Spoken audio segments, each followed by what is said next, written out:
Muito boa noite a todos. E realmente, de todas essas qualificações aí, as duas últimas são as verdadeiras, né? E aí, como disse a Jaqueline, estamos todos juntos aí necessitados do amor do Cristo e carentes da paciência dele. Muito obrigado pelo convite, né? Agradecer aí a amiga Roberta, né?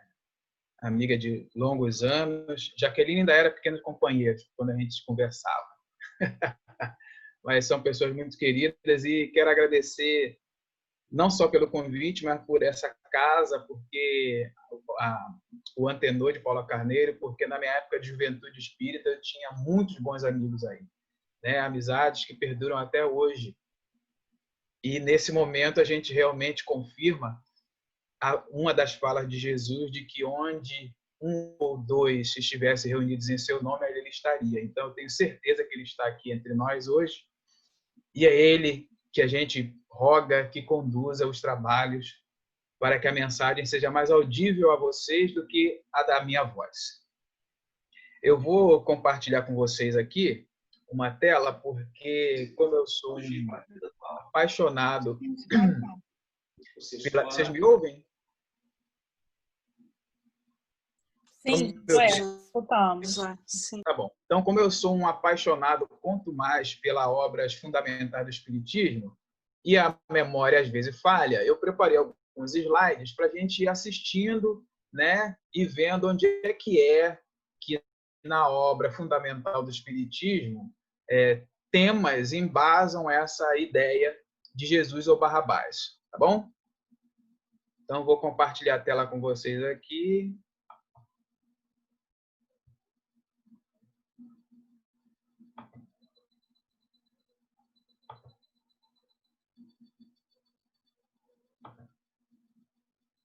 Ok? Tá todo mundo vendo?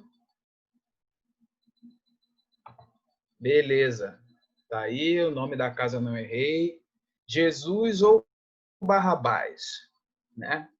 De propósito, eu não coloquei a interrogação, porque aqui eu não estou fazendo a interrogação, né? É só uma assertiva. Jesus ou Barrabás, né? Não está sendo Jesus ou Barrabás, porque essa pergunta eu acho que ela deve caber a todos nós, né? Todos os dias nas nossas ações, e nessa época de pandemia parece que ela se faz muito presente em exclamação, né? Jesus ou Barrabás, em perguntas, Jesus ou Barrabás, em negativas, enfim, para que a gente repense aí esse nosso momento que a gente está passando e que, apesar dos pesares, a gente precisa agradecer de estarmos passando por ele, não pela fatalidade não é a palavra, mas não pelo peso que esse momento tem, mas, sobretudo, pela oportunidade que a gente está tendo de aprender, de reavaliar-se, de reavaliar as nossas atitudes e aquelas atitudes que nos vêm, né? Mas, antes disso, vamos lá falar um pouquinho dessa criatura, porque Barrabás, né? Não de Jesus. Jesus a gente conhece. Que eu peguei lá no Wikipédia um pouco sobre Barrabás. Quem era Barrabás, né? E aqui, Barrabás, do aramaico Bar-Abas, que significa filho do pai, é uma figura do cristianismo que nasceu na cidade de Jaffa, ou Jope, tá bom? Traduzindo para o português hoje, ao sul da Judéia. Foi contemporâneo de Jesus Cristo. É um personagem citado no Novo Testamento, no episódio do julgamento de Jesus por Pôncio Pilatos. É identificado nos evangelhos como salteador ou assassino. Era muito provavelmente integrante do partido judeu que lutava contra a dominação romana, denominado Zelote. E aqui eu gostaria de fazer dois apontamentos, né? O primeiro apontamento é lá na significação do nome de Barrabás. Barrabás deve ser em aramaico, né? Que eu não sei, que é filho do pai, né? Porque Aba é pai e Bar, né, é filho. E se a gente tem uma obra muito interessante chamada Uma Páscoa Diferente, é do J. Palhano, editado pelo Saint Espírita Leon Denis, que ele trata da história de Jesus, dos 12, né? Até onde a gente conhece. E ele diz que o nome de Jesus era Yeshua Bar José, né? Jesus, filho de José, numa referência de que realmente esse prefixo bar significa filho. Então, Barrabás era filho do pai. Era um nome genérico, né? Para indicar o Barrabás, porque não se tem muitas informações sobre Barrabás, né? É somente nesse momento do julgamento de Jesus. E a outra informação, né, é que ele era um zelote. Simão Pedro, né, era um zelote também. E qual era a ideia dos zelotes? Os zelotes eram aqueles, zelote vem de zelo, gerou, né, derivou as palavras zelo, zeloso, né, que dependendo da tradução vai ser como ciumento, que eram aqueles que zelavam pela lei judaica. E os zelotes, né, eles não aceitavam o jugo romano. E assim como todo o povo judeu, eles acreditavam que o Messias, né, quando viesse, seria para libertar Israel e colocar Israel acima de todas as nações. Então, faz ser importante isso, porque primeiro para a gente saber quem era Simão, ou Barrabás. Barrabás não era um desconhecido porque ele pertencia a uma seita muito comum, né, que era essa seita dos zelotes, né, ou essa denominação, essa doutrina dos zelotes que zelavam pela lei e que na lei Israel estava em cima de todas as nações. Então ele pertencia a um grupo muito grande, né? A gente não tem essas informações no Novo Testamento, porque elas fogem e você vai ter que procurar um pouquinho de outras histórias, de outros autores para você saber, né? Quem era realmente Barrabás. Outra coisa que a gente não sabia sobre Barrabás e que a pesquisa nos proporcionou. Barrabás era um atleta, era um corredor, um atleta da corrida de bigas. Quem viu aquele filme Ben-Hur, né? Não se lembra o que é uma biga, eram aqueles carros, né? Alguns carros de guerra, mas que eram usados para as corridas. Como se fosse o fundo de um sapato, por exemplo, ao contrário, com os cavalos na frente corria. E Barrabás era muito famoso. Tinha uma torcida, né? Como hoje tem a torcida do futebol. E por que Barrabás foi preso a ponto de ser colocado, né, em contraponto se devia ser liberto junto a Jesus? É porque, no momento dessas brigas de torcida, lá numa corrida de biga, houve o assassinato de alguém e todo aquele grupo que estava com Barrabás foi preso. E ele foi preso. Então, vejam, ele era um zelote, era um artista, era alguém... Artista não, um desportista, era alguém muito popular na Judéia, principalmente ali naquele espaço. Era um zelote, fazia parte de uma comunidade com uma grande maioria que não aceitava o jugo romano, né? E estava preso.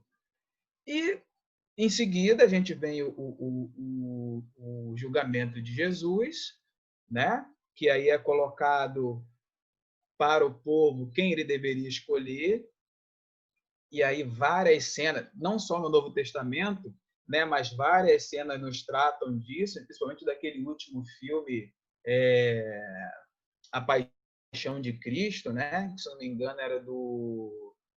Esqueci, um ator norte-americano, Mel Gibson, que foi ele o diretor, em que você vê lá a figura de Jesus e Barrabás sendo exposto à multidão. Então, cabe a gente fazer uma relembrança aqui de que, primeiro, Barrabás não era um desconhecido, né? Ele era um popular entre os judeus. No julgamento, né, Pilatos percebe que Jesus foi levado naquela prefeitura muito mais por inveja do que por crime político. Né? Não havia nenhuma pista ou não havia dados fundamentados para que Jesus fosse julgado contra Roma, como inimigo de Roma.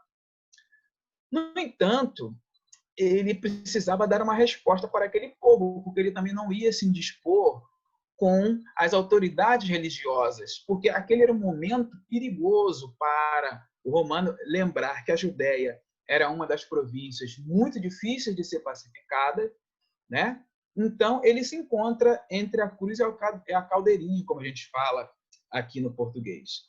Por um lado, uma pessoa extremamente popular, e do outro lado, uma pessoa inocente que ele sabia que não tinha cometido nenhuma infração contra as leis de Roma, né?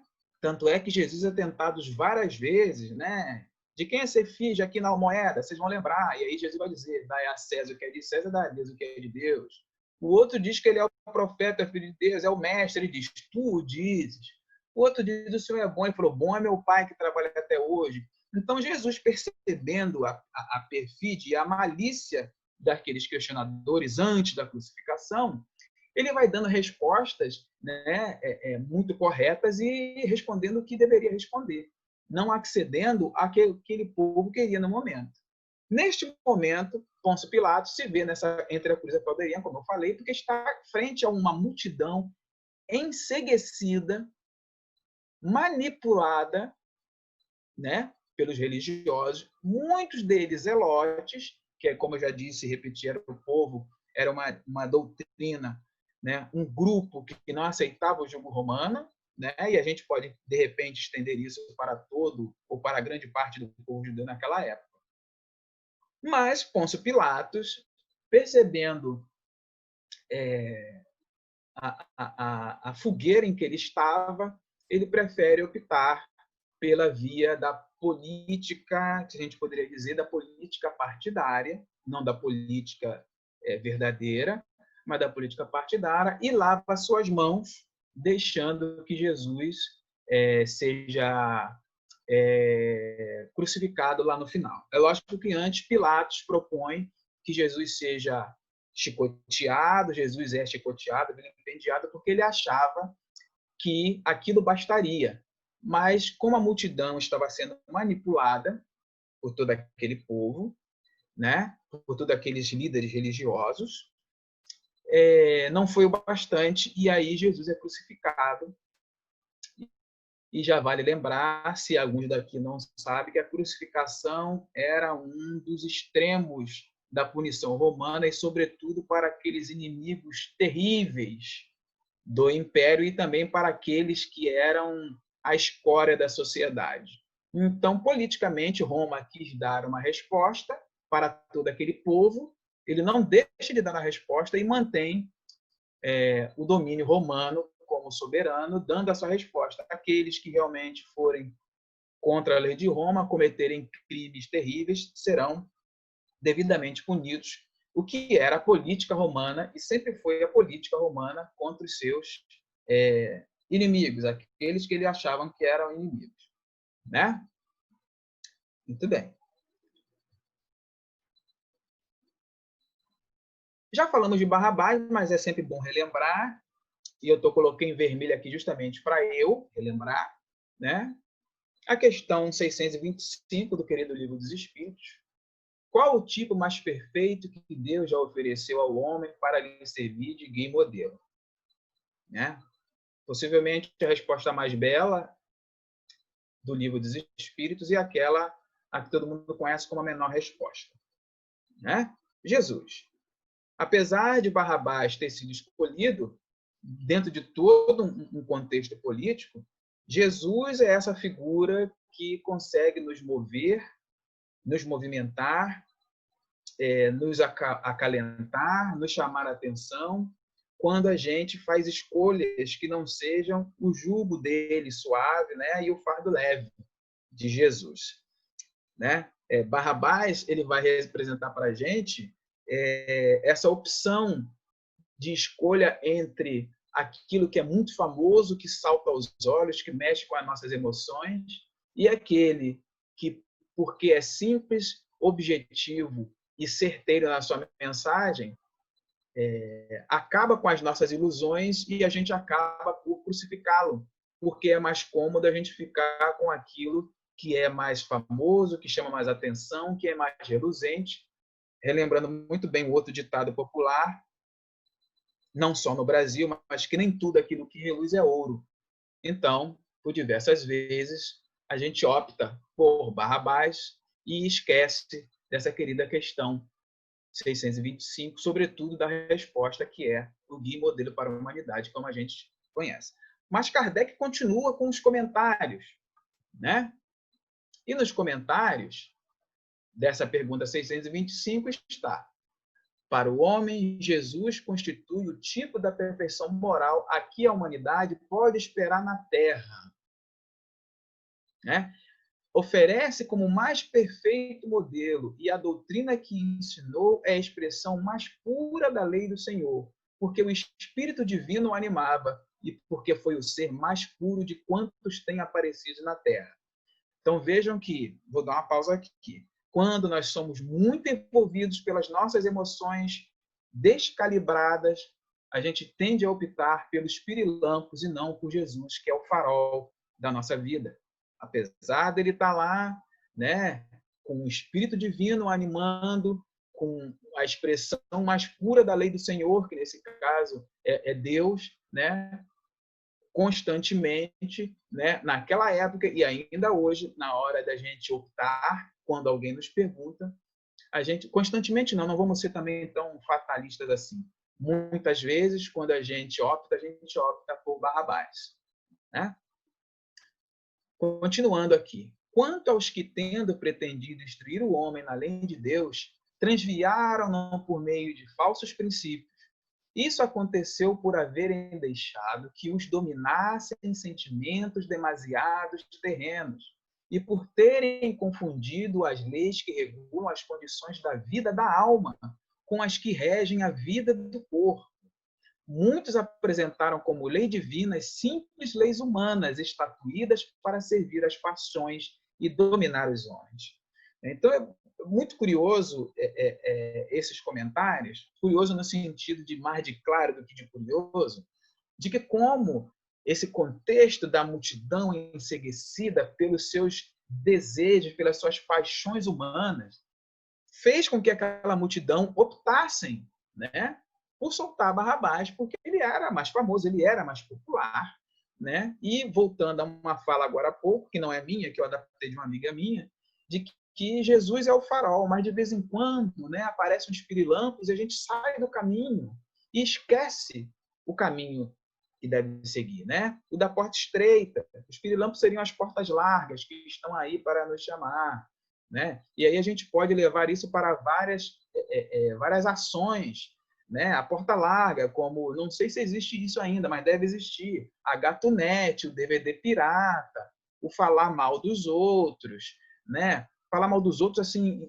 a ponto de dirimir ou de descaminhar as pessoas, né? De fazer com que as pessoas se voltem como uma outra, de levantar calúnia contra outras pessoas. Estamos aí na época em que mais fake news se apresentaram, né? Em todo mundo, não foi só no Brasil, né? Conduzindo as pessoas a equívocos, né? São os golpes que agora nessa época da pandemia parece que ficam mais claros. Então é bem mais cômodo, né? Entre aspas, a gente adaptar as leis às nossas paixões, às nossas visões terrenas, do que realmente seguir aquilo que nós fomos criados para seguir, né? E é por isso que, graças a Deus, existe o Instituto da Reencarnação, essa lei maravilhosa, que nos faz reencarnar para a gente reparar as faltas. Mas como a gente pode, né, nos atrasar, né, e às vezes até atrasar o progresso da humanidade, e aí eu estou lembrando aqui de um item do Evangelho chamado tormentos voluntários, que não são aqueles criados por nós nem outras vidas, mas sim nessa vida, né? Então, quando a gente consegue parar e pensar, ou quando a gente consegue, depois do culto no lar, por exemplo, pegar aquela mensagem e fazer todo uma revisão, como recomenda Santo Agostinho, né? Do final do dia, ou depois de uma leitura, não precisa ser no culto, depois de uma leitura edificante, a gente fazer essa revisão, a gente saber se a gente escolheu, né, Jesus ou Barrabás, ou se a gente quer escolher Jesus ou Barrabás, ou se a gente vai escolher Jesus ou Barrabás nas ações que a gente vai tomar, né? Para a gente continuar numa outra querida obra fundamental, eu gosto muito de sistematizar o estudo. Eu sou um rato do sistematizado, também um grande apaixonado pelo estudo sistematizado. A gente vai lá na Gênese para a gente reforçar essa ideia dessa figura de Jesus, né? Que está lá no capítulo 15, no item 63, né? E diz assim: o maior milagre que Jesus operou, o que verdadeiramente atesta a sua superioridade, foi a revolução que seus ensinos produziram no mundo, malgrado a exiguidade dos seus meios de recursos. Ou seja, Jesus foi tão bom que, mesmo com recursos mínimos, só a sua voz, por exemplo, né? Ele conseguiu arrebanhar no mínimo 12, depois os 70, e teve lá os 500 da Galileia, e ele vem arrebanhando essas pessoas. Isso quer dizer que não é preciso muito holofote para se fazer as coisas. Não é preciso subir sobre as pessoas para se sobressair. E é muito claro, acho que é muito claro para todos nós, que Jesus não fazia acepção de pessoas. Jesus fazia acepção entre a verdade e a mentira. Mas ele não fazia acepção das pessoas. Jesus é acolhedor até hoje. Continuando. Com efeito, Jesus obscuro no sentido de que ele não era esse holofote todo como era Barrabás, como era Pôncio Pilatos, como era César, como eram os grandes reis e imperadores da época. Na verdade, imperadores que só tinham, não tinham imperadores chineses e, por fim, imperador japonês. Ele não era essa clareza toda aos olhos da humanidade. Mas Jesus, obscuro, pobre, nascido na mais humilde condição, no seio de um povo pequenino, quase ignorado e sem preponderância política, artística ou literária, apenas durante 3 anos prega a sua doutrina na Terra. Em todo esse curto espaço de tempo é desatendido, é perseguido pelos seus concidadãos, vê-se obrigado a fugir para não ser lapidado, lá no início, é traído por um de seus apóstolos, renegado por outro, querido Pedro, que eu acho que todos nós temos muito de Pedro, abandonado por todos no momento em que cai nas mãos de seus inimigos. Só fazia o bem, e isso não punha ao abrigo da malevolência que dos próprios serviços que ele prestava. Apesar de tudo o que Jesus é e o que ele fez, aos olhos daqueles que estavam lá ou que estávamos lá, né? Ele não era tão brilhante porque estávamos emotivamente ligados em outra vibração, em outra esfera. E isso fez com que a gente optasse por crucificá-lo. E talvez tenha sido uma das grandes propagandas, né? Porque eu lembro da universidade ainda que um professor que eu tive, um professor de latim, professor muito bom, né? Eu fiz letras, tá, gente? Então, em letras, todo mundo estuda latim. Então, ele dizia que, apesar dele ser um romanista, um latinista muito convicto, ele dizia que Jesus foi um ser tão fantástico que dividiu a história da humanidade. Não há nenhum ser que tenha feito isso, mesmo tendo sido crucificado. É porque ele só fazia o bem. E vejam que, por não fazer acepção de pessoas, por não fazer o mal, tudo aquilo ou toda ação que fizer acepção de pessoas, que excluir pessoas e que propagar o mal para as pessoas está em franca contradição com as propostas de Jesus. Não há como ser parcial e estar de acordo com a proposta do amor de Jesus. Embora, muitas das vezes, a gente vá lá e escolha Barrabás. Eu tenho uma amiga muito querida que ela diz que quando nós estávamos todos desencarnados, Deus falou: olha, temos o banquete de Jesus e o banquete de Barrabás. O banquete de Jesus é muito bom, traz a vida imortal. E muita de nós, eu estava entre, batemos os pés. Não, nós queremos Barrabás, Barrabás, Barrabás. E aí a gente está hoje aqui, graças a Deus, passando por essas provas, né? Para alguns, expiação, para a gente ver o quanto é importante a gente se fixar no farol e esquecer os pirilampos, né? Ainda continuando, já estou pegando aqui uma obra subsidiária muito interessante, de um autor que eu gosto muito, o professor José de Herculano Pires, paulista, e no livro Homem Novo, ele tem a seguinte fala: o Espiritismo está na Terra em cumprimento à promessa evangélica de Consolador para consolar os aflitos e oferecer a verdade aos que anseiam por ela. Deixa eu fazer uma pausa aqui, gente. Vou repetir: para consolar os aflitos e não os desesperados, os de emoções descalibradas. Alguma coisa ruim vai acontecer. Mas se o aflito tem fé, ele não é um desesperado. Sua missão é transformar o homem para que o homem... Perdão, sua missão é transformar o homem para que o mundo se transforme. Mudar o homem. Enquanto o homem não mudar, estamos cansados de saber disso, né? Ou de conhecer essa ideia. Não há como mudar. O Espiritismo ensina que a transformação é conjunta e recíproca, mas tem que começar pelo homem. Apesar dela ser individual, ela influencia em toda a humanidade, ela influencia em toda a sociedade. E quando nós escolhemos em Jesus, nós vemos aí a opção que nós temos no mundo inteiro, né? Basta ver as questões de racismo, as questões de racismo, seja ele pela cor da pele, seja ele porque a pessoa é um pouquinho mais gordinha, seja ele porque a pessoa é estrangeira, né? As questões partidárias, políticos partidárias, as questões da política partidária que desvia verbas, né? E que aí acaba afetando toda a sociedade, toda uma multidão.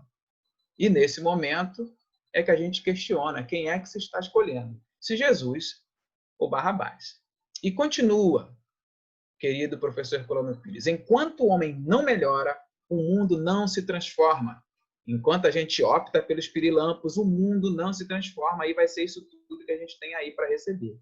Inútil, pois, apelar para modificações superficiais. Temos de insistir na mudança essencial de nós mesmos. Mais uma vez, voltamos lá. A modificação que Jesus propõe não é superficial. Não é superficial, não foi e nem será.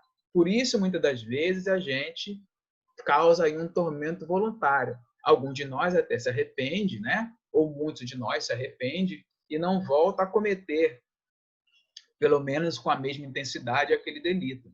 Mas muitos acham que é mais fácil você modificar só o exterior, né? É aquela pessoa muito linda por fora ou bonita por fora, mas que por dentro as ações, né, são tenebrosas, se a gente pode, são bem escuras, né?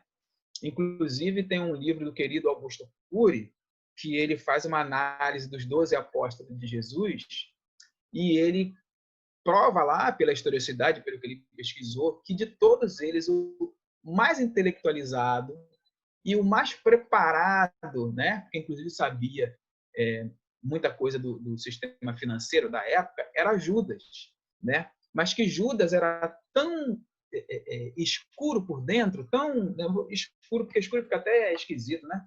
Com a palavra meio... Juro era tão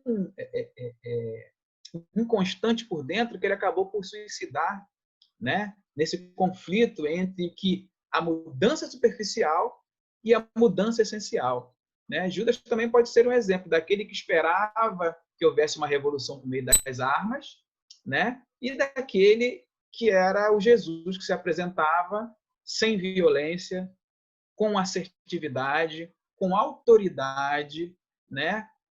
Com energia, mas com um acolhimento incrível, inclusive dos seus próprios algozes, né? Então é por isso que a gente ainda precisa escolher Jesus no sentido de, no mínimo, não ofender. No mínimo, não ofender.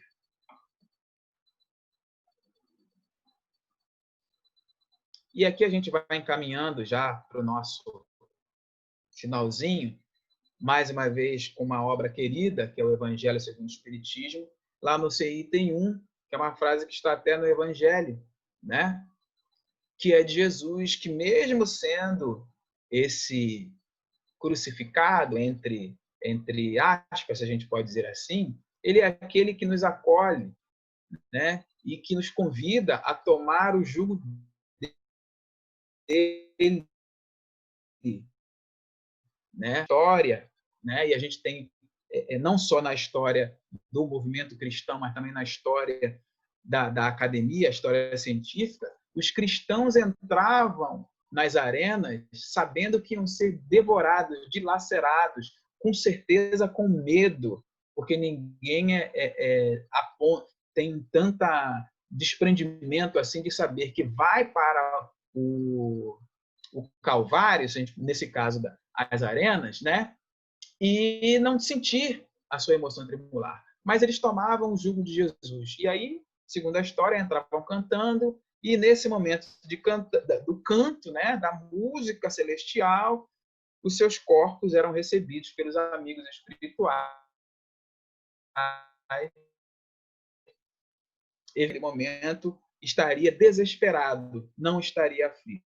Assim como os apóstolos, como a história de Paulo, a história de Pedro, a história de André, né, a história de Barnabé, que foram todos crucificados, mortos, né? Mas a certeza, a tomada do jugo de Jesus, né? A brandura, fazia com que eles achassem repouso para a alma, sabendo que, apesar de toda o holofote, de todo o layout bonitão para a Frentex é uma palavra bem antiga, né? Mas toda a tecnologia, Jesus é aquele farol que está lá e que era preciso escolher ele, né? E a doutrina ela vem nos reforçando essa ideia de que é preciso fazer essa escolha. Nem sempre aquilo que eu quero é o melhor para mim, como diz o querido apóstolo Paulo, né? Tudo me é lícito, mas nem tudo me convém. E o que nos convém a todos aqueles que querem ser aflitos com Jesus é escolhê-lo, independente de religião, sobretudo esse consolador que a gente acredita que nos deu para nós, trouxe o Espiritismo e que continua a consolar na época em que a gente tem as aflições tão exacerbadas como nesse momento agora da pandemia, né? Muito obrigado pela atenção, saúde, paz, prosperidade em Cristo, né? Está aí o nosso Cristo Redentor, o nosso planeta, e essa criaturinha que eu acho tão linda, que toda apresentação que eu posso, eu coloco, eu digo que na próxima vida eu quero vir bonito assim, né? Para ser e tão acolhedor, tão simples como essa criança, né? Eu vou parar aqui a compartilhar e gostaria de, antes de passar aqui para a Jaqueline, relembrar que Jesus não fazia acepção de pessoas. Toda ação discriminatória, toda ação... Deixa eu baixar um pouquinho, porque Jaqueline disse que ficava melhor. Toda ação discriminatória, toda ação violenta, toda ação que faça com que a gente precise pisar em alguém, caluniar alguém, difamar alguém para estar nos holofotes, é contrário à pedagogia de Jesus. E vale também relembrar que Jesus disse: quando a gente fizesse qualquer coisa aos pequeninos dele, também estaríamos fazendo a ele. Então, que nesses momentos a gente possa refletir, eu, sobretudo, nas minhas opções de ontem, nas minhas opções de hoje e nas minhas opções do futuro. Se eu estarei escolhendo Barrabás dentro daquele contexto, ou se eu vou estar escolhendo Jesus, que é o nosso farol, que inclusive lhes deu a paciência para me aturar até esse momento. Muito obrigado por vocês terem, nesses momentos, dirigido as suas preces, a sua atenção para o que a gente falou aqui. E se houve alguma coisa que não foi muito ao contento, vocês me desculpem, mas é a falha de quem está falando.